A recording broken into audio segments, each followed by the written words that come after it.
Hey, tourpreneurs, it's Mitch Bach, and just a quick note before we begin today's episode. Tourpreneur is currently sponsored by Google. We're thankful for their support of our community, and we are offering with them a completely free course helping you unlock the power and potential of Google's Things to Do program, which is specifically helping tour operators add their tours to Google in new ways that gives you new exposure and more direct bookings. To learn more, go to tourpreneur.com/Google. And as always, show notes, more resources, links to our newsletter, our business coaching community, and so much more are available on tourpreneur.com. Now to the episode. And we learned by year 3 that it was time to grow. It was time to figure out either we're going to grow this or we're going to sell this. Welcome to the Tourpreneur podcast. Travel industry veteran Shane Whaley will take you on a journey with fellow tourpreneurs, sharing their tips, ideas, insights, and success stories to inspire you to make your tour business the best it can be. And now, here is your host, Shane Whaley.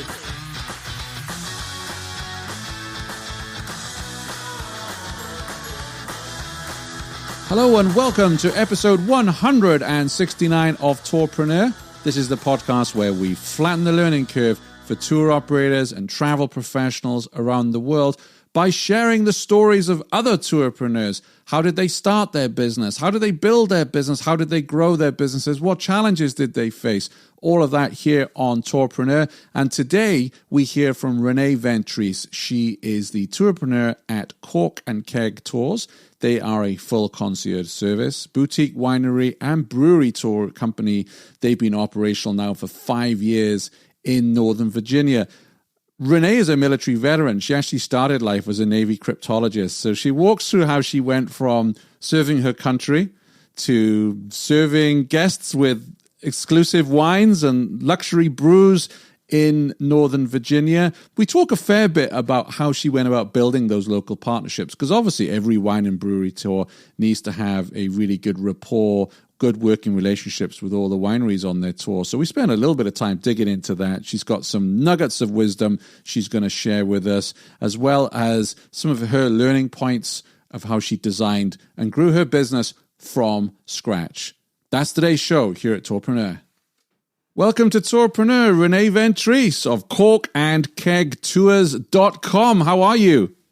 I'm fantastic, Shane. How are you today? I'm excited to chat with you. I'm excited because this is the first interview I'm conducting of 2022. I really missed these episodes where I get to really dig into Tourpreneur's story, how you started the business, how you grew it. And we're all learning by listening to each other's stories, because as you well know, there's no university where we can go and learn tourpreneurialism. I just made a word up there on the fly. So your stories, you guests that come on and share your origin stories and how you grow is so important to us here. So Cork and Keg Tours, tell me, what were you doing before you started the business? What's your background? My background, it's a billion resumes all in one thrown up into the air. I've done a lot of different things. I was a Navy cryptologist in the late 80s, early 90s, served overseas. The best thing I learned about the military was that I was not cut out for the military. So being an entrepreneur and then also being a sailor, they really conflict. Best decision I ever made. I loved serving my country, but it definitely was never going to be a career.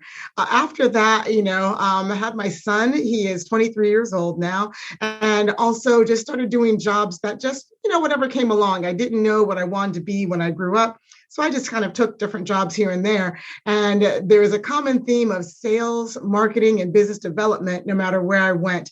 So I was in, for example, luxury travel before Airbnb was a thing. Yes, I'm that old.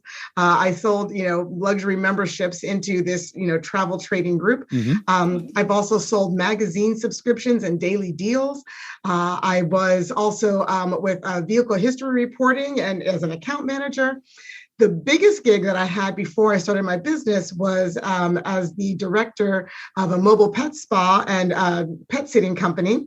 Also ended up working them toward franchising because the pet spa division that I was in charge of ended up building into a multi-million-dollar division of the company. So I found out there in those 7 years that I really had a knack for business development, finding holes in processes and plugging them, and then customer service and just providing these amazing client experiences. So that's really what I was doing before then, just bouncing around and making different places better than I found them. Well, first of all, thank you for your service. Navy cryptologist. I'm wondering if you're a spy, really. That sounds like Jack Ryan was an analyst and cryptologist, wasn't he? So I'm wondering if this is just one big cover story. And you're in Northern Virginia, not far from Langley, I bet. Listen, if I told you I'd have to kill you, you know the old saying. I do. Our son, we told our son, that's kind of what we did, looked at satellites and things. And so he always thought we were spies when he was younger. Swore to God our house had cameras in it, and we did not try to change his mind. So needless to say, there were no wild parties at the Ventries household. You should have left a few like Russian newspapers around the place, like the Americans. Oh, we love that show. Actually, we watched that show as a family, and there are some similarities. It's a different world now than when I was in it. But they used to call us the spooks of the industry. Of course. Yeah, intelligence was really a fun place to be. And it did teach me a lot about how to figure things out, a lot about critical thinking. And I really do apply a lot of that to what I do now as a tourpreneur. Mm-hmm. Fantastic. So I'm curious then, you had all these different jobs. Walk us through those steps when you had that light bulb moment that you were like, you know what? I want to create an experience, high-class luxury experience in winery and brewery tours. How did that all come about? Yeah, it is very close to literally a light bulb experience too, because it wasn't anything that was on the radar. So in 2016, my husband, who was also a cryptologist and now he's in cybersecurity, had gotten laid off from a small startup. And so he took some time off, did some honeydews, had been in the industry for over 20 years. So he figured the next job would just be right there. Well, it wasn't coming. And so the months went by and severance is running out. And he's like, what are we going to do? So we go for this long drive. And he says, I'm really tired of being one jerk's opinion away from paying our mortgage. What if we do our own thing? Well, that was music to my ears because I have made up a new business every day of my life, just in thinking. So I was very excited. And we talked a little bit more possibly about franchising, took a franchise quiz and realized that I'm a franchisor's nightmare. I just don't like to color within the lines. I don't even like telling myself what to do and following my own rules. So being a part of a franchise wasn't in the cards. So we thought, we do winery tours every time we go on vacation in Sonoma. Absolutely love the company that we work with, but no one in our area of Virginia does tours that way with the whole full concierge service, the backstage, access, the access to winemakers and real wine education. So we thought, let's do that. So the first idea was to call the company that we've been using for over a decade out in Sonoma. And that was on a Sunday. And we were going to call that Monday and then thought, their name means nothing here. What if we come up with our own name? So we opened a bottle of wine, spitballed some names, came up with Cork and Keg Tours, and just got the ball rolling from there. It's a great name. Yeah, we wanted a name that we could take anywhere. I didn't want to call it anything to do with Virginia because that same night I was like, ooh, Cork and Keg Tours, Tuscany. And my husband's saying, can we just get the LLC and business plan before you start taking us overseas? So it's... But it is kind of funny, though. Our first international T-shirts are actually in Tuscany right now. So that's kind of funny. It's interesting to me that your partner, your husband, works hard to keep your feet on the ground, Renee. Is that fair to say? It is not only fair, it is 100% accurate. So we like to say that he is the brake and I am the gas in the relationship as it applies to cars. But I really am the go, go, go. And he's like, okay, we can do that. But hey, is it realistic? And what's the budget? And so we're very much yin and yang in our relationship, both in life and as business partners. I own 51% of the company. Don't get that twisted, but we really do offset each other well. With me on the creative side and him on the realistic side, it keeps us from doing the wrong thing and trying to expand either the wrong way too quickly, or just, with reality and checks in place. Yeah, absolutely. So we're going to share 3 of your top learnings. I'm sure you've had a ton more, but we'll keep it at 3. And one of them was market research. And the question I'm always interested in asking tourpreneurs is, okay, you have this idea. wine and brewery tours. How did you go about researching whether that business idea had legs?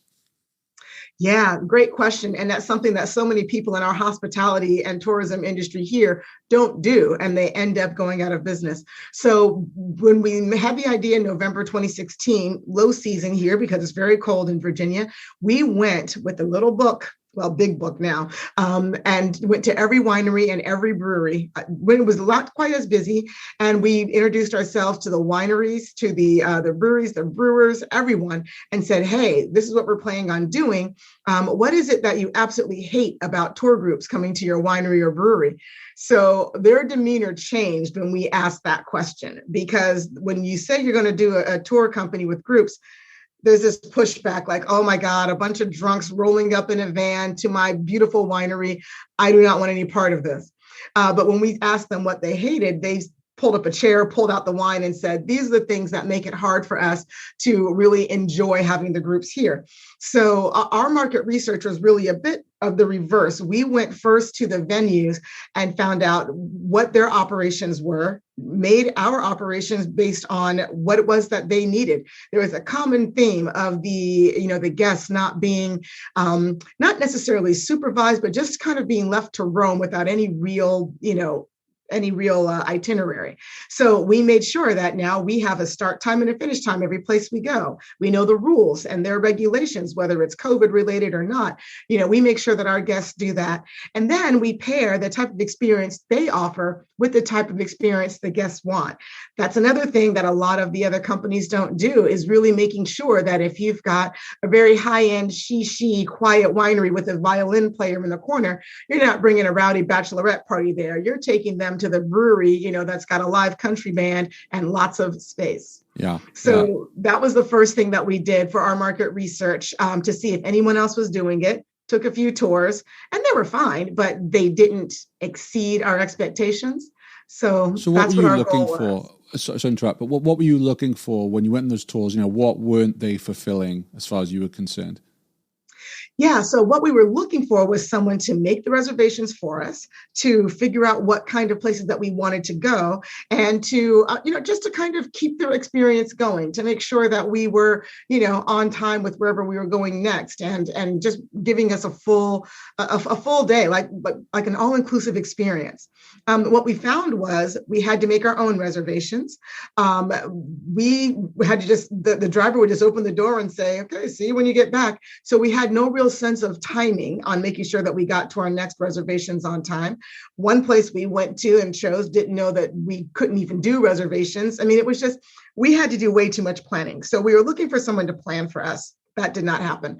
We took one where the planning was done for us, but what wasn't done was making it so that we had more of an exclusive experience versus just bellying up to the bar, with general population, gen pop, and just kind of being one face in a crowd. So we wanted exclusivity, didn't find that. And the final thing we were looking for was a really personalized experience.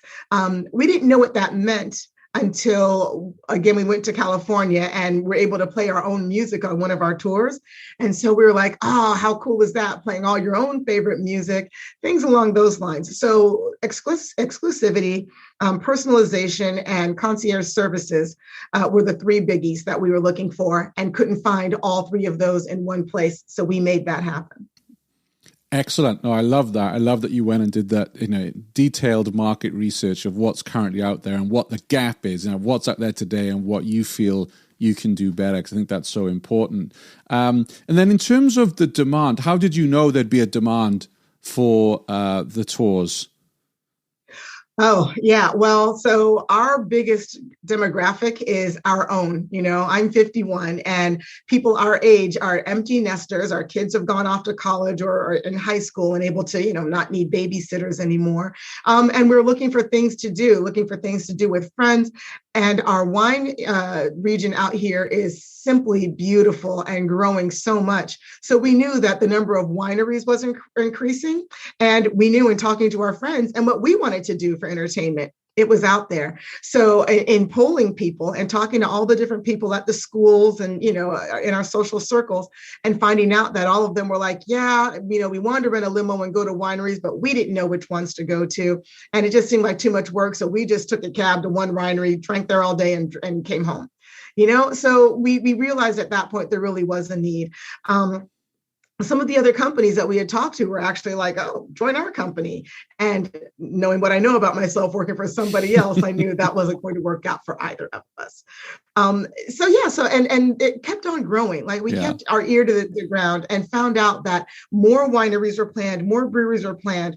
I joined the Agritourism Council in the area so I could learn more about what our rural tourism was all about. And sure enough, it was just on an upswing. And very few places were doing anything about that as far as bringing people out to our Western region. So we just saw the writing on the wall. And we also did the research in depth. By that, I mean, we drank all the wine and drank all the beer so that we could be subject matter experts on what people would enjoy at different spots. So it really does. It just makes it so that people feel very, very comfortable trusting us with a special day. What year were you founded? When did you start your first tours? 2016 was when we founded the company, and 2017 was the very first tour after we had the van customized and fully ready to go and got the marketing to the point where our tours were our calendar was filling up before our van was even completely built out. Sure. So let's talk a little bit about, you've got the idea, you've gone and done your market research, and of course the next thing that you need is cash. Like you say, you have buses involved and marketing. So how did you fund the business starting out?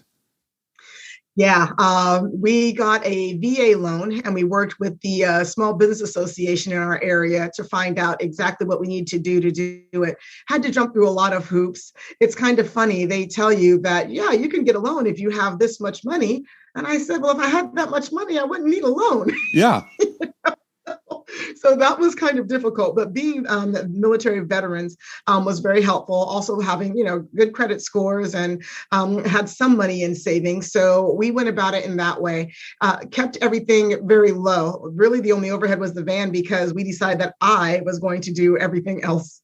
So I do all the marketing. We don't pay anybody to do our marketing, our social media. I built our website myself.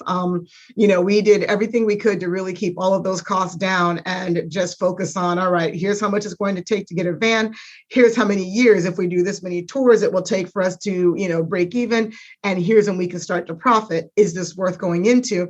And, having that 5-year mark as the goal was the right goal. And we actually beat that by 1 year and ended up being profitable in 4 years instead of 5. Congratulations. That's quite the achievement. We were pretty excited. I think it's, like I said, it was really it was never about how do we go find customers. It's wine, it's beer, it's safety, transportation. We knew that part was going to be easy as long as we had our message out there. What we wanted to do was make sure that we were welcome everywhere and even sought out by the wineries and breweries as the tour company to work for. And so the referrals that we get from winery to winery, they tell other wineries or breweries, contact Renee at Cork and Keg Tours. She brings people to you who drink responsibly, who spend money, who become members. So building that reputation kept a lot of our costs down because I don't have to pay to put the message out there. They all talk about it. Yeah. So that's something that we get a lot of questions about is from our tourpreneur community is how do we build partnerships, whether it's with hotels or local attractions. I mean, what would you say, what's the secret to your success in building all those relationships with the wineries and breweries in your area? The secret for me is finding out what they need and then figuring out how I can fill that void versus going in and saying, hey, here's what I do. Do you want it? I say, hey, I know what you do, and here's how I can enhance that. I make sure that I create a relationship of trust, before I even bring a single person there. I research what they do and who they are and what their values are so that I can say, hey, I notice that you do a lot of weddings here, micro weddings. Well, my company, Cork and Keg Tours has a 13-person Mercedes Sprinter, and we host a lot of those bachelorettes and and bridal showers. Would you like us to consider you as a place for them to stay when they come into town for these weddings? And the more we talked about what we did and having something where they could have a package that even tells the bride or groom, oh, well, we've got this company for your family to enjoy themselves while you do your rehearsal. So we really try to make it so that we fill something that they don't, with their companies, and become an enhancement that they're excited to work with. Yeah. So I also am a part of the B&B Guild here in our county, and that was an easy sell. I was like, look, people are coming here to visit. If you are a resource to them of what's best to do, my company is one of the best in the nation. And so you tell them to book with me. I will, tell my people who come to me to book with you, and let's just get this going. So I guess my bottom line on that, the top thing to do is make yourself valuable to them. Don't try to say, don't try to make it so that I need this from you. Can you help me? It's rather, I can do this for you. Would you like it? And it works. I absolutely love that. I have spent 2 decades in sales, and that's something that I've trained hundreds of salespeople on. It's about the value. It's you demonstrate your value. You identify the gap. Where is the prospect today? Where do they want to be in the future? Can you fill that gap? If not, hey, we'll talk in a year's time. If you can't, here are the ways we can help you. So I love that you said, hey, what are you looking for? When you spoke to a winery, you didn't just do what I call, which is show up and throw up, which 99% of salespeople do, right? It's we do this, we were formed here, here's a picture of our office. It's no. What are you looking for? Where can we help you? How are you looking to increase revenue to get more people through the door? What have you tried before that hasn't worked? Asking all these questions, and really, I used to preach, do your discovery before you do your demo, right? Before you present anything, ask a ton of questions. And that's what I'm hearing from you, Renee, is we're aligned on that approach to sales. You've gone in and asked what they wanted. And I think that's excellent guidance for anyone else out there who wants to build local partnerships. Don't show up and throw up. Don't show up and throw up. I feel like, one, that's a t-shirt. Yes, I'll get that made. And 2, you're absolutely right, Shane, because, when you say that you are going to start a winery tour business, you see the body language. They back up. They're like, oh, no, not another bus full of drunks. But when we walked in, first of all, we walked in and we ordered wine. And then we introduced ourselves and said, we'd love to speak with the tasting room manager. We didn't go to straight, where's the owner, type of thing. You talk to the person who's really going to be working with you. You also make friends with that tasting room attendant, because guess who it is that's going to be taking care of your guests and who's going to greet you when you come in. So one of the things you notice on our TripAdvisor and our Facebook and Yelp reviews is people say when they show up, they are VIPs. Yeah. Like every time we walked into a place, the manager would come out and greet Renee and Don by name. And we just walked in and walked past people. People thought we were celebrities. I mean, these are quotes from some of our reviews. And it's because we really made them feel like they were special to us. And so they treated us like such. And it's been fun to also say to them, we're not looking for any type of a discount from you. Our people are looking to feel special. Yeah. So if it's an upgraded pour, or if it's maybe a private space that we're not being charged for, things along those lines, member pricing on wine. I actually turn away discounts because, people are spending a luxury, upcharged price that I charge for my tours. They don't care about saving $2 on a wine tasting. But if you say, because you're with Cork and Keg Tours, you get this special pour of this member Merlot that has only been released, blah, blah, blah. That makes people say, oh my God. So now my guests feel really special. The winery feels like they're making people feel special. So now the guest and the winery, now they're attracted to each other. And we just sit back and reap the benefits. A lot of gold in what you've just said. A lot of gold. Don't always go for the discounts. Go for the premium service. Absolutely. So you've got up. You're up and running. You've started. Can you share with us how you acquired your first customers? Sure. Wow. The first customers, they were friends and family. Not family. I don't live near any family. I love my family, but wow, they are not the easiest when you're doing this. So I do not recommend starting with your family. Yeah. They were friends. They were people that our son played baseball with. It was their parents.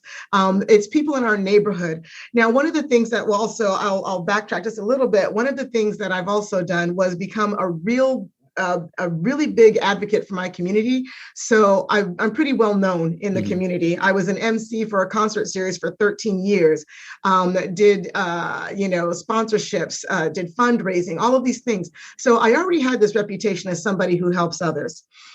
So when I started my own business and said, oh my gosh, I can't believe it, I'm getting ready to start this. And we are looking for our first group. We did it at a special, we called it the maiden voyage, rate. So it was at a lower rate. And when they got onto the van, it was easy to get full, 13 people. It was just a no-brainer. So when our friends all got on the van, we're like, okay, listen, you got this special rate because you guys are part of our marketing team. So as soon as this tour is finished, we need you to come back to our house, have another drink, tell us what you loved, what you hated, and then tell the world what you loved, and just tell us what you didn't like. And it really did work because we got reviews instantly, honest reviews from people. We got feedback that helped us to tweak doing it better. And so as soon as that happened, the more tours just started coming and coming. Also, our industry really is a sexy one. I mean, it's a luxurious, beautiful Mercedes Sprinter with a nice sound system. We also were doing custom slideshows where people could send us pictures and we would let their pictures be a part of the journey. So making sure that our differentiators were out there along with the basics. Safe travel. We know where the wineries are. We know where the breweries are, and we'll make your reservations. Piling onto that, all the things that make us different that no one else was doing. The customers came, and we just had a responsibility to always give them a 5+ star experience and then ask for those reviews and referrals. I can't stress that enough. If you don't ask them, they'll have a great time and they'll tell a few friends, but they won't necessarily go online and sing your praises unless you say, I'm so glad you had such a great experience. Would you mind telling me anything that I did wrong and telling the world everything that I did right? And then they're like, oh my God, you did everything right. I'll tell the world. And they do the review, and there you go. What was the most surprising bit of feedback you got in those early days? The biggest surprise that we were like, no, thank you was, and we'd like to do it in that third winery voice. She need a deal, which is how they always start the conversation. She need a deal. You need a stripper pole in your van and you need a popcorn machine. And we're like, liability and mess, greasy fingers all over our leather seats, hard pass. So suggestions like that have been just ridiculous. We're like, we'll take that under advisement. Thank you so much. Yeah. So those were the bad ones, but the most surprising good one, which every day I kick myself not having thought of it myself, was our first guest to do 6 tours in a row, which, by the way, she did 6 tours in less than 3 years. But we were talking about what we were going to give her for a special gift.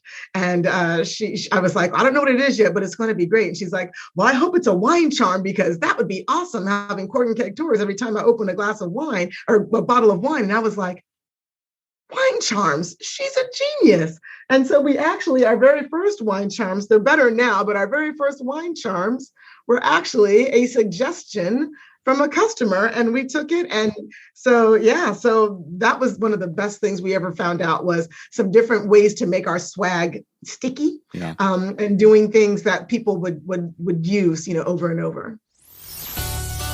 You hear a lot about Arrival on this podcast. It's the conference designed for tourpreneurs just like you. The Arrival conference features so many practical sessions to help operators with direct bookings, digital marketing, tour and experience design, business operations, and so much more. You'll also get to connect with great people from OTAs, technology companies, marketing experts, and get inspired to grow your business in the year ahead. What we love most about Arrival is seeing operators and tourpreneurs, large and small, meeting each other and building new friendships and partnerships, seeing them share their stories and their learnings. This is what makes Arrival so special. So why not join Shane and many other tourpreneurs in Las Vegas, October 10 to 13 at Arrival, the event where operators, attractions, and experience creators learn, connect, and grow. Find out more at www.arrival.travel. Did you change or pivot the experience in any way? So those early days, right? Let's say the first year, you've gone out there, brand new industry for you. You've delivered the tours, and then after that year, did you think, okay, or based on feedback or things you experienced yourself, did you pivot the tours experiences in any way? We did. So after the first year, we really looked back at some of the things that made it more challenging for us for operations, and we streamlined operations and got a better booking system. And by better booking system, I mean we no longer used a Word document and an Excel spreadsheet. Yes. So we invested in Schedulista as our booking system because we were still very small. We still use them to this day. But so we did that to make it easier on the front end. And then we thought about what friction did our clients, come up against when, they were on tours? What could we do better? What we found then was if we were establishing that private experience with the winery on a bigger basis versus just per experience, we would be able to go in and know that that's what we are going to get. So instead of going to the winery and saying, hey, if you guys have the private room available, we would love to have that. Instead, now that's part of our reservation where when Cork and Keg Tours calls, they reserve that private room for us and we get it. So back then it was more ad hoc, and we made it so I call them my partners in wine, partners in Stein. And so that upgraded experience is already teed up on the books. So that made it a lot easier for us to give a better experience to our guests. We also, our biggest changes came, we added offering catering. We had a few tours where they didn't serve food at the winery except for the regular, winery charcuterie fare, but it was just small pickings. And so we thought if we had this upgraded lunch experience, we could really make it special. People will look at us who aren't a part of it and wonder, how do I get that? That's what I'm always all about. I'm about servicing those guests, but also in a way that makes people who aren't my guests envious. I like to create FOMO. So we started working on catering with some different companies and did these beautiful layouts, beautiful spreads, made a great partnership with some wonderful restaurants whose clients then became our clients. So we added that. And then the last change, the biggest changes came with COVID. In 2020, when we had to shut down from March to June, we were thinking about, okay, well, since we're closed down, let's keep the marketing train running because it's going to come back. And when it does, what can we do better? We ended up adding karaoke and decorations to our tour experience so that the journey was a part of the experience. And total game changer. Now, others are trying to copy it, and I welcome them to it, imitate, but they're never going to be able to do exactly what we do. So that makes us really different. And I think this is the one this is what's going to work going forward. We're only going to get stronger on the back end, but the front end of what we do has become quite turnkey, and guests seem to love it. Well, that was your second key learning you wanted to share with us, which is remove friction. So you talked about booking platforms. Which one did you move to? Which one did you use after pen and paper? Yeah, after that, Schedulista. They're small and it's not anything fancy, but it's customizable. And it's really, I've learned a lot about what I want and don't want, what I need and don't need in some of these booking systems, which is one of the reasons I haven't left them, is because they do provide 90% of what I need. I have a few would love to have that I'm actually talking to them in beta testing with. So yeah, I like the fact that they're a smaller company, that they're very interested in growing and helping me to grow as a company, taking suggestions and making it easy for my client to literally pick a date, pick a tour, pay for it, off we go. So yeah, I really do like them a lot. What else do you need on top of that? And I ask that question just because there's 160 plus booking platforms out there. And I ask every single one that I meet, so what's your superpower? Like, what are you bringing? So what would you like on top of that rates and availability with your current platform provider? I would love a system that can help me manage, be my CRM and booking platform, so that I manage my clients from prospect to follow up, and beyond the tour. What's missing for me is having a way to communicate directly with my clients and their guests within that booking system. So right now, having to bounce between email and the booking system, It's just exhausting. I would love to get rid of Outlook as soon as I possibly can again, but it's comfortable even though I don't like it. So changing is hard. So when I do change, I want to change to something that is all encompassing. I would love something that helps me to manage my team members, manage my assets so that they can put in their availability. And as they get more popular, people can book them, directly through the system to say, I loved my tour with Vince and Catherine and I want to book them again, so. Yeah. So I'd love to make it so that that's something that's coming in the future. And then just really making it so that I can capture all the information I need to know from somebody that's the basic administrative information, not just, I want to make sure that I keep the personal aspect. So I don't want a system that asks them all the questions that I ask in order to make their day special. I'll give you an example. After they book their tour, I contact them and say, I'm so glad you booked. Tell me a little bit about the kind of experience. Are you looking for beautiful views? Are you looking for something that's trendy? Do you drink red wine or do you drink sparkling wine or all of it? What do you want your day to look like?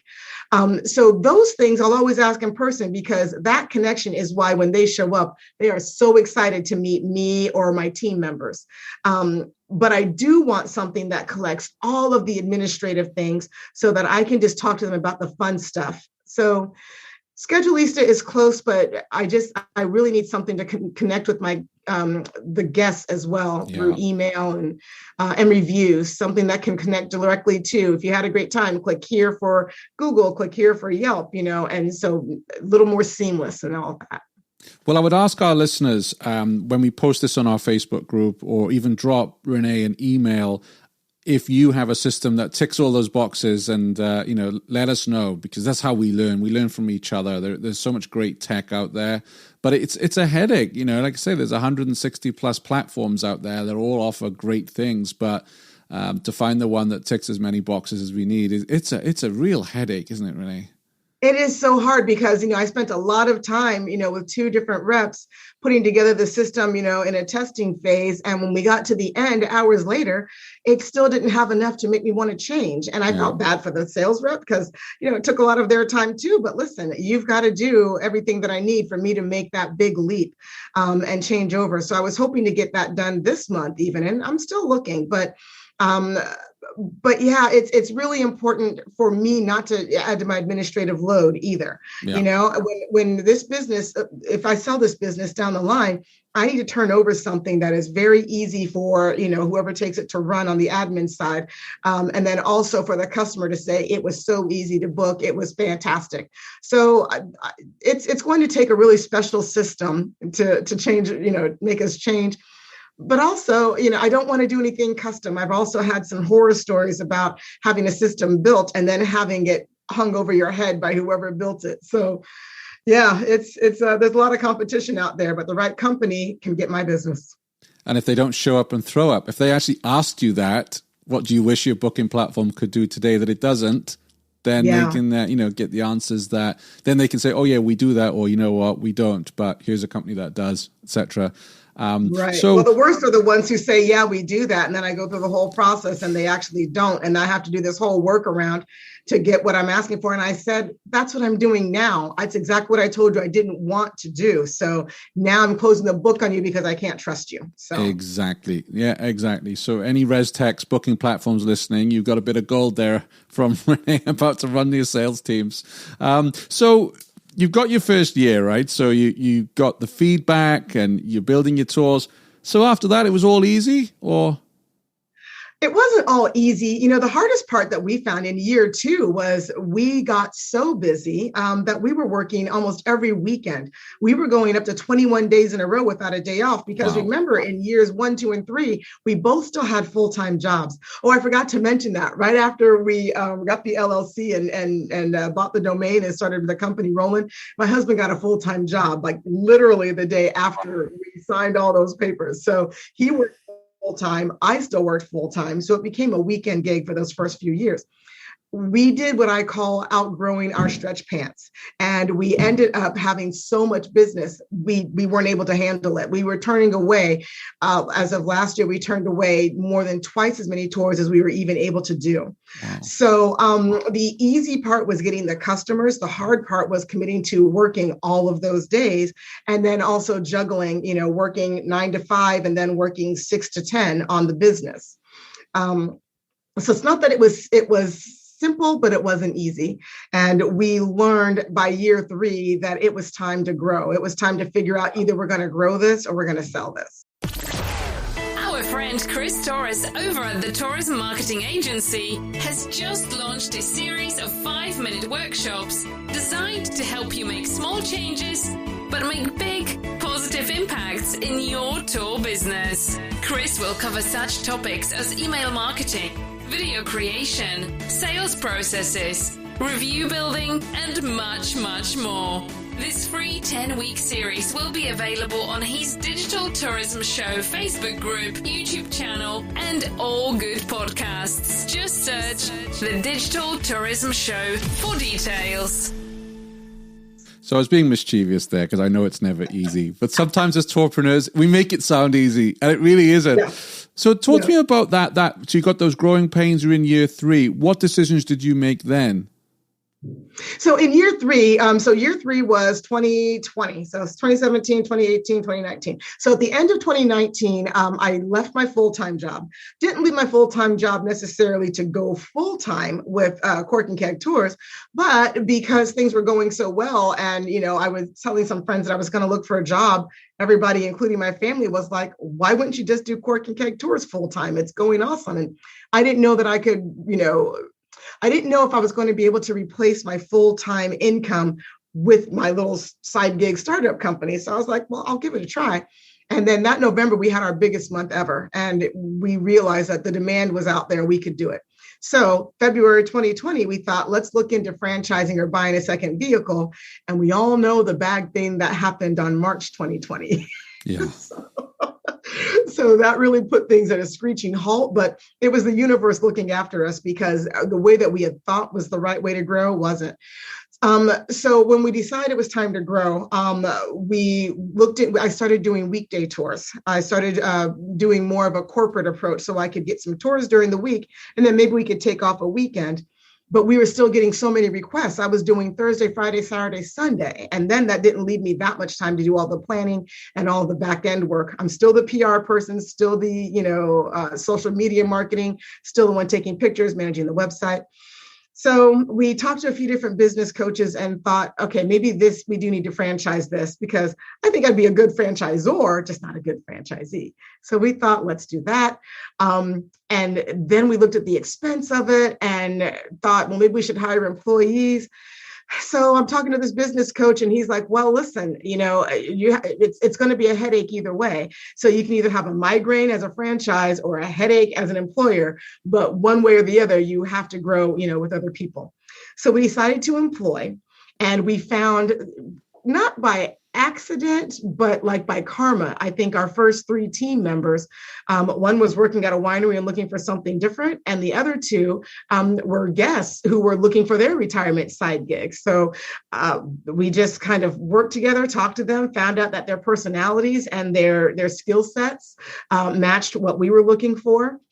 And so in November of last year, we hired our first 3 people, and they will be starting tours on their own this March. Wow. Wow, what a story. And I love that about the migraine and the headache, because we get these decisions so often. And also, I applaud you for hiring a business coach. And I'm hearing more and more tourpreneurs that are doing that, like having some, because I think it's very easy for us to get stuck in our bubble. And, your husband and wife as well, you have the discussions at home, but I think taking it out to someone else who's standing away from it or giving you that advice is so crucial. I mean, I love the fact that a lot of tourpreneurs I speak to have like a cabinet, if you will, as if they're in government, but they have different people they can go to for advice, and they know they're getting honest advice, not someone who's just going to blow smoke up their rear end. I think it's so important to get that outside advice. Oh, it's been a game changer. The first person actually to give me the great advice, her exact words were, you're crazy if you don't employ people. She owns a massive limousine company right here in the area. So while I could technically be a competitor of hers in the wine tour industry, she's got a massive fleet and she loves helping others. And so she actually really made a huge difference for me in explaining to me how to employ, why I need to employ, what that does to my bottom line, and how the way that we were doing our business was extremely expensive, making us look at how much we were actually earning per hour as myself full-time and my husband part-time. That number made me cry. I was like, what do you mean I don't make this much money? Are you kidding me? But when you take away all the bottom line, all the expenses, and then how much we're paying ourselves per hour, I was shocked at how little money we were making the way that we were doing business. So when we changed our tack, when we changed the way that we were doing things, cut back on our costs, and then employed people, and then looked at, okay, based on doing this many tours a week now with this, these additional folks, how much more we can do, we're probably going to double our income this year and make the valuation on the company much higher, so that if somebody is interested in, either investing or becoming, a buyer of the company, we've got the numbers to back up not only the valuation of what one van can do, but what buying a second van could do to really make this work well. Yeah. And that's why the booking system is so important, because if I'm doubling my output, I cannot double my back end work. That back end work has to stay simple, and it has to be able to scale, and has to be able to be done without adding that many hours more, onto that side of it. Otherwise, you're cutting into your margin. So, yeah. Fantastic. I think I need to run a whole episode. Maybe we'll have to organize a panel discussion, and I'd love you to be part of about how you go about picking a business coach, because there are so many empty suit gurus and charlatans out there. Finding a really good business coach is actually very, very difficult. Especially someone who understands our industry, right? Yeah. So I went with, the business coach, yes. So she owns a limo just conglomerate. She's an award-winning businesswoman. But as far as I had a franchise coach who was doing our helping us to figure out if franchising was right, what it would cost. I also had another legal advisor who was explaining to me employment laws for Virginia, and what if we were going to employ. What does that mean? What does that look like? What are those costs, and what are those requirements? I got a lot of those through SCORE. I don't know if SCORE is international, but it is an organization here in the US that has branches all over the states. And the SCORE mentors, number one, they're free. And number two, they are matched up to match your industry, your needs. And if they're not the right one, they refer you to someone else because they're volunteers. So they don't have any vested interest, and they don't, promote other companies. They really just want to see other people succeed. And it's a wonderful organization to use for that type of support. Yeah, absolutely. I'll add that to the show notes, which we can find at tourpreneur.com/169. I would also put a shout out for our Tourpreneur group on Facebook, where we have almost 3,500 tour operators. And if you don't have a business coach, or you're not lucky enough to have a cabinet of people you can go to, use that Facebook group. I love seeing all the questions on there, and more so, I love seeing all the answers from fellow tourpreneurs who come on and give support and advice. So make that your first stop. Talking of awards, you've won a few yourself, haven't you? A few. Which one are you most proud about? Oh, which one am I most proud about? Well, here's the hard thing with awards, is that a lot of them are a popularity contest. They're about who ran the best campaign to get the most votes, So, I've run great campaigns for the USA Today Reader's Choice Award. I'm really proud of that one, because being nominated is not something that just happens. It's a national award.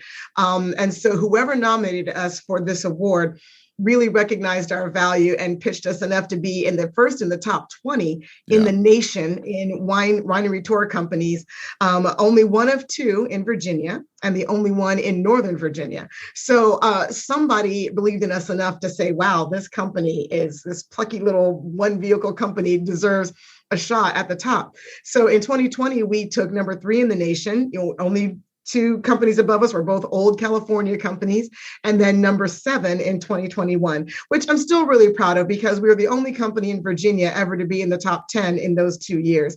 And it was just the nomination is what really meant more than winning, because that means that we're being looked at on a national level. Yeah. I've also won, I was nominated for a National Association of Women in Business organization. They nominated me for, it's called the Rising Star Award, for an entrepreneur who has been in business for under 5 years and is making a splash and making a difference in their community. I'm really proud of that one, because that nomination came as a result of me mentoring other business owners, other women in business and entrepreneurs in our area during COVID. Like I said, my business couldn't operate. So during that time, I started showing other entrepreneurs how to get successful with their social media and their marketing, helped some businesses to launch really successful businesses. So with that award being nominated because of those works, even though it's not as well known, I'm really proud of it, because it was a nomination and a win because of what I've done for others, not because of being able to run a really good campaign, which I'm going to do again this year to win, because I'm so competitive. But yeah, that was a big one. Great. What do you think is the biggest driver of growth for your business? So are you working with any OTAs, or what sales channels or marketing? Where do you think most of your growth is coming from? Yeah, it's organic. I spend very, very little money on marketing costs and marketing costs for advertising, things of that nature. I don't spend a lot of money on that at all. I put more of my marketing into philanthropy. So I grow by being a part of the community and being out there talking about ways to improve your life, but not necessarily pitching my tours. My tours become something that they bring up, and I'm like, oh yeah, you should totally take a tour. It's a great way to get away. But here are some things that you can also do in our county. So, by kind of taking the attention off of what I do, but more of what I know as a resource for the county, has made it so that other people talk about our company.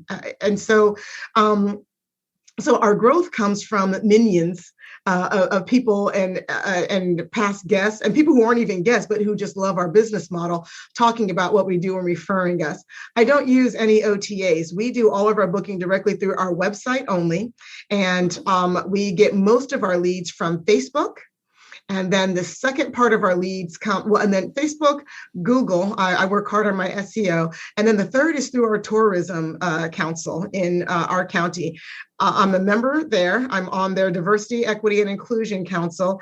But I also work with them on just making sure that I know what's going on in the county, and I push that information out. And in return, without having to ask for it, they support me. The other businesses support me. So, I know it sounds like it might be kind of a trite answer to say, help others and, the universe takes care of you.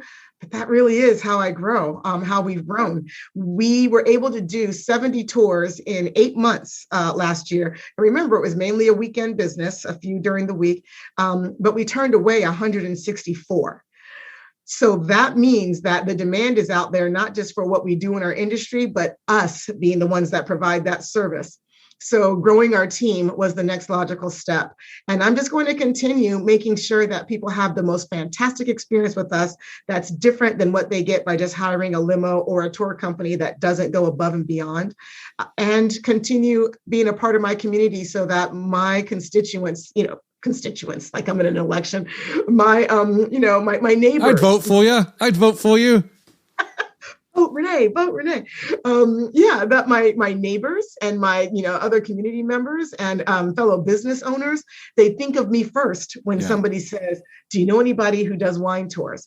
I'm the first one on the tip of their tongue. And that's how we grow. I just want to wrap up this interview with a couple of last moment questions. First of all, if I could put you in a time machine and take you back to the beginning of your business, your tour business, what would you do differently based on what you've learned over the last 5 years? I might have bought 2 vans at the same time and looked for, so I get to know what I know now, right? Yeah, absolutely. Okay, I would buy 2 vans and I would have already had a team when I started. I would have just, flooded the wineries with weekend tours on one side and weekday tours. I would go after corporate events, and I would do a lot more networking with the executive assistants versus trying to find out, who owns a company or this manager or that manager. So I would go back to the gatekeepers as my first line. I wouldn't change anything about our market research. I think we did bang up, fantastic job at that. And that's why we are partnered with, more than 80% of the wineries and breweries in town. The others that we're not partnered with, we don't try to be partnered with. Right. I wouldn't change that, but I would definitely have started bigger. And I would have made my 5-year plan in year 1 instead of in year 3. Yeah. Sound advice. My final question for you is, what advice do you have for others who are either they have an idea, they want to launch a tour business, they want to get started, or maybe they've started their tour business and because of COVID and everything else, they're feeling a little down in the dumps. What would your advice be to fellow tourpreneurs right now? The first thing I would say is do your market research. If you want to do a walking food tour, in New York, but there are 25 walking food tours, I don't know that you do it unless you can really bring something special and fantastic to the table. So if there's a hole in the market that you can fill, great. If it's already glutted, but this is your passion and you don't want to change your idea, then come up with something that makes you stand out, that really differentiates you. Because without that, you're just run of the mill, and it's much, much harder to break into a market that's already got its loyal customers. The second thing I would say is to be a part of your community and not just be about just your own business. You need to be out there with the nonprofits and, do something to either donate your time, your money, or your services or products to make sure that they also appreciate you. There are ways to do that, that don't mean that you're just handing out, doling out freebies all the time. I do a marketing campaign every year that almost doubles the first time I did it, almost doubled our social media. Right now, it's about up by another 25% at this point. But it's really a marketing campaign that helps multiple charities. And it's a great way to spread awareness, not only for the nonprofits that are local, but also for my own company, doing something for good and getting, some marketing out of it. So be a part of your community, do your market research, make sure that you have differentiators, and then be ready with a backup plan. When COVID happened and we couldn't do tours for the high season, which is spring and summer, I went to virtual tastings. So I ended up using my vehicle in my driveway, sitting out there, singing songs, playing music, drinking wine, staying in front of people, even though it was bad. So if you can't do your primary job, find a way to work it anyway. We would go, if we didn't have a tour on a Saturday, we would still take the van to different wineries just to make sure it was seen, go in, have a glass of wine, say, we can't wait to bring guests here, get out there. You can't rely on everybody likes what I do, so they will come. My business will build itself. No matter how sexy your business is, that doesn't happen. So stay visible, even if you're not actually on the clock. Make sure your differentiators are well known. Do your market research to be sure that you are not 1 in 1,000. Find the way to be, 1 of 1,000. Try to be 1 in 1,000,000. Be the one that stands out and be a part of that community. Find out what matters to your community and get out there and genuinely from your heart be a part of what it is that matters to everybody around you as well as to you. Solid advice from the heart. Thank you, Renee. Where can people find you online? Ooh, I'm everywhere. So if they go to entrepreneur.com and go to the Facebook for Business page, you will find a profile on our company that so far is over 18 million views. Wow. So you can see there. Yeah, that was really exciting. Corkandkegtours.com is our website. And you can also find us on Instagram and Facebook under those names.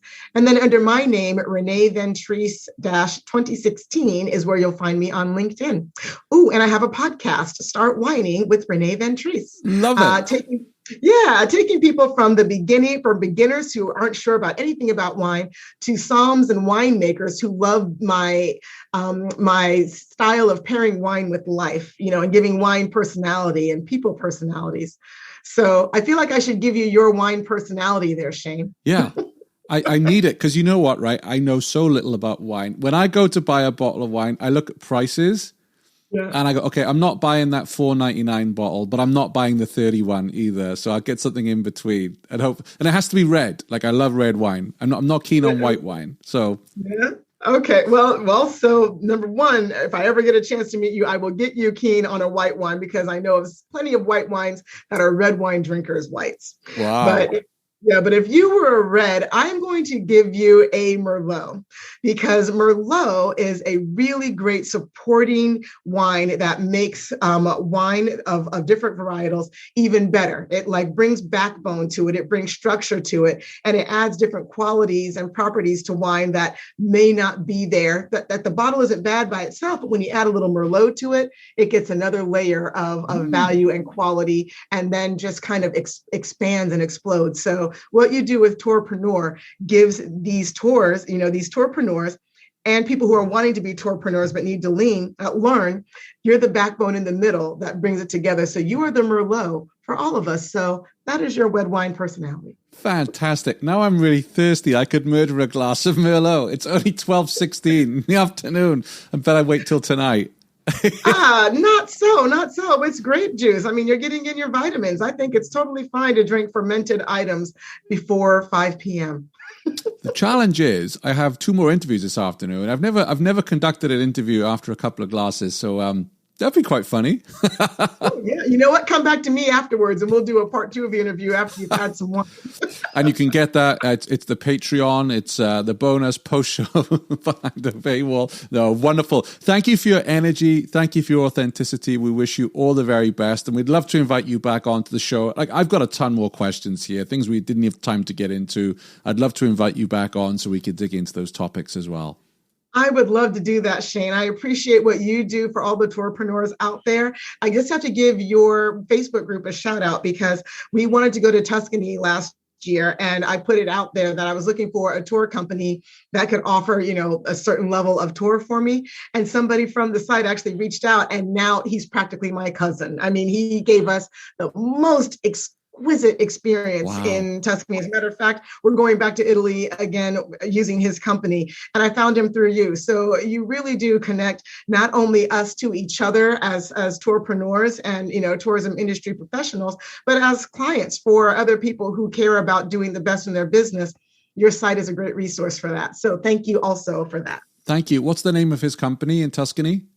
Oh, touring. Well, he's in Italy. So touring Italy. He's down near Naples, but he knows all of Italy. So we're doing the Amalfi Coast with him this year, but we did Rome and Florence and Tuscany with him last year. So yeah, touring Italy. Roberto D'Alessandro is just, I'm so pleased that I found him through your group. Well, thank you for bringing it up because I do want to go to Italy. It may be next year now, but thanks for the tip. I'll definitely be giving Roberto a call. He's the one, driver, concierge, tour guide, translator, just all around great guy. So yeah, we can talk more about that. Hey, it sounds like maybe we should interview him on the show. Maybe we could do a double act. You're a podcaster. We can get him on and find out about his business. What do you reckon? Oh, that would be great. He's got such an amazing personality too. He is the type of guy who will he lights up a room as well. So yeah, I would love that. And he's still going strong. He's got, another set of challenges the way that Italy does right now, and yet he's finding a way to overcome those, expand his services to make sure that if he can't do everything he does, what things can he do to still keep going and still keep relevant? I'm really proud of what he's doing with his business and so happy I got to know him and find him through you. So fantastic. 100%. Well, let's get him on the podcast. Renee, thanks a million. I really appreciate it. Thank you, Shane. It was such a pleasure. You have a fantastic day. And we even got a cameo there from Beamer, the little Jack Russell that all of you listening in couldn't see. He was very adorable. He kept bringing toys in for Renee. Anyway, listen, fantastic interview. Great one to start the year with here at Tourpreneur. I love Renee's authenticity, her energy, and just her sheer honesty around the challenges of building a tour business. So just to wrap up, here's her 3 major learnings for you. First of all, market research, not just seeing who is already in your area, but what aren't they doing that you can bring to the industry, and how will you differentiate and elevate yourself? Nugget number 2, remove friction. evaluate and reevaluate anything that created a bump in the process and smooth it out. Maybe it's back end, maybe it's front end, but the easier it is to book, plan, and enjoy the day, the better. More efficient for you, seamless for your guest. As we got better at this, it gave us the confidence to hire team members, since now we could make working with us a wonderful experience. And nugget number 3, community partnerships. Non-profits and adjacent businesses can be your best marketing allies. Being a tourism resource beyond your own tours will make others want to support you, and your brand will become well known through other resources beyond your own awareness campaigns and marketing. We didn't get time to touch on this in the conversation, but I did ask Renee about a nightmare situation she faced and how she overcame it. And she said, it was our final tour of 2021 before heading to Tuscany for vacation. We picked up the bachelorette party and both immediately noticed how frail the bride-to-be looked, and both planned to keep a closer than usual eye on her. We weren't even 15 minutes into the 30-minute drive to the first winery when we get a call from the back to pull over. The bride was having a full-blown panic attack, chest pain, trouble breathing, bad enough that we had to call emergency services and get her on oxygen.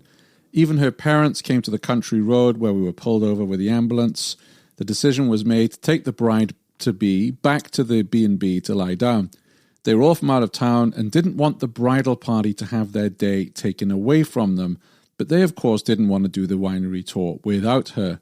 Sure, we could have taken the money and wished them the best, but instead my husband and I decided to take them all back to the B&B and said we would bring the wine tour to them. We told them all to get comfy by the pool and leave it to us.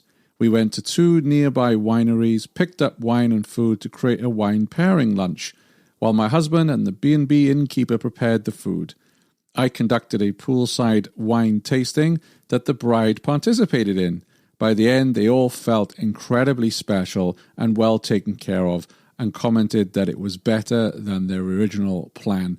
I wish we'd had time to go into that, because it sounds, Renee and Dawn definitely went above and beyond to help their customers, their guests, and I think you hear that throughout this conversation, that they go out of their way to make their guests feel special, and that is their secret sauce. So a big thank you to Renee, big thank you to all of you who listen in, and if you've enjoyed today's show, it would, I'd be very honored if you could share it with other peers in the industry. There's a lot of operators out there looking for inspiration, looking for motivation, looking for guidance. We don't all have a business coach, so make sure you join the Facebook group and share this with others in the industry. And let's help each other grow our businesses in these tricky times. Thanks for listening to Tourpreneur. Thanks for listening to the Tourpreneur podcast. Be sure to visit tourpreneur.com to join the conversation and access the show notes, including links to the resources mentioned on today's episode. This is Tourpreneur.